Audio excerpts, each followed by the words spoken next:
पहली खबर सिवान से है, जहां शहर के जिन लोगों का ट्रेड लाइसेंस और नक्शा का काम अटका था उनके लिए अच्छी खबर है। नगर विकास एवं आवास विभाग ये काम ऑफलाइन मोड में करने का निर्देश नगर परिषद को दिया है। नगर विकास विभाग के विशेष कार्य पदाधिकारी ने इस बारे में नगर परिषद के कार्यपालक पदाधिकारी को पत्र भेजा है। पत्र में कहा गया है कि ई म्युनिसिपलिटी के सॉफ्टवेयर में तकनीकी खराबी आ गई थी, इसको ठीक करने की दिशा में काम किया जा रहा है, लेकिन पोर्टल बंद होने के कारण समस्या आ रही है। अगले आदेश तक नक्शा और ट्रेड लाइसेंस संबंधित काम ऑफलाइन मोड में कराना सुनिश्चित करें, साथ ही होल्डिंग टैक्स भी ऑफलाइन ही जमा करें। यह आदेश सिवान नगर परिषद, गोपालगंज नगर परिषद, हाजीपुर नगर परिषद सहित अन्य नगर निकायों के लिए जारी किया गया है। विभाग से आदेश जारी होने के बाद से नगर निकायों में ट्रेड लाइसेंस और नक्शा का काम सहित होल्डिंग टैक्स जमा करने को लेकर ऑफलाइन मोड में कार्य शुरू करा दिया गया है।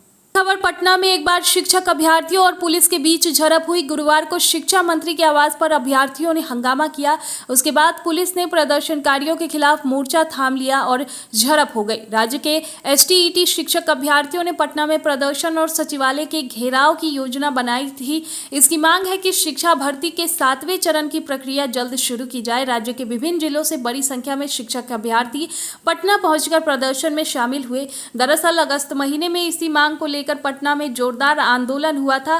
टीईटी पास अभ्यर्थियों ने 7वें चरण की विज्ञप्ति निकालने की मांग को लेकर प्रदर्शन किया। उनकी मांग थी कि छठे चरण की बची सीटों को अगले चरण में मर्ज कर सरकार नियोजन प्रक्रिया शुरू करे। इस मांग पर हुए प्रदर्शन के दौरान डाक बंगला चौराहे पर प्रदर्शनकारी और पुलिस में भिड़ंत हो गई थी, जिसमें पुलिस ने उनकी पिटाई कर दी। उसके बाद डिप्टी सीएम तेजस्वी यादव ने जल्द ही नियोजन शुरू करने का आश्वासन दिया था।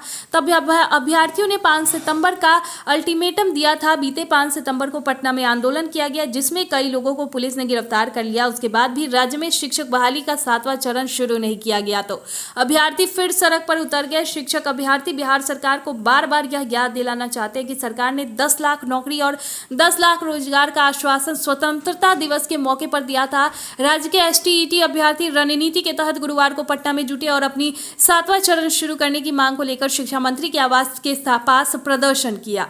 अगली खबर है शिक्षा के क्षेत्र में, जहां शिक्षा के क्षेत्र में बिहार तेजी से आगे बढ़ रहा है। सूबे के कई छात्रों ने नीट और आईआईटी की परीक्षाओं में अपना परचम लहराया है। राज्य के भागलपुर जिले में स्थापित आईआईटी के 7 छात्रों का ई कॉमर्स कंपनी अमेजॉन में चयन हुआ है। इन्हें 45 लाख रुपए सालाना पैकेज मिलेगा। सभी छात्र तीसरे बैच 2019 से 23 से हैं। अमेजॉन ने इन छात्रों को जनवरी 2023 से इंटर्नशिप का ऑफर दिया है। इंटर्नशिप के दौरान 80,000 रुपए प्रति माह दिया जाएगा। जून में इंटर्नशिप पूरा करने के बाद उन्हें पूर्णकालिक कर्मचारी के रूप में शामिल किया जाएगा। कंपनी ने तकनीकी टेस्ट और इंटरव्यू के बाद 7 छात्रों का चयन किया है। तकनीकी परीक्षा में 60 छात्रों का भाग लिया था, उसमें से 15 छात्र परीक्षा में पास हुए। इंटरव्यू के बाद अंतिम रूप से 7 छात्रों का चयन किया गया है। चयनित छात्रों में बाढ़ के हर्ष कृष्णा, वाराणसी के अभिषेक मौर्य और पुनीत सिंह, चंदौली की अश्विनी सिंह, नोएडा के रत्नेश गुप्ता, हैदराबाद की प्रवीण सासवत और बिहार के कैमूर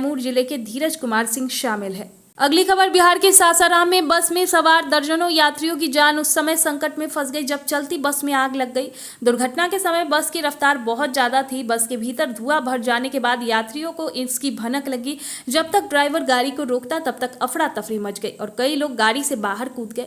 इस दौरान उन्हें चोट आई और कुछ लोगों के हाथ भी टूट गए। आग की लपटों को निकलते देख चालक ने सेमरिया गाँव के समीप गाड़ी रोक दिया। उससे पहले कई यात्री बस से बाहर कूद गए थे। गाड़ी रुकने के बाद भी बाहर निकलने के क्रम में 1 दर्जन यात्री बुरी तरह जख्मी हो गए। बड़ी संख्या में ग्रामीण घटनास्थल पर जुट गए और आग बुझाने का प्रयास करने लगे। ग्रामीणों के काफी मशक्कत कर आग पर काबू पा लिया गया।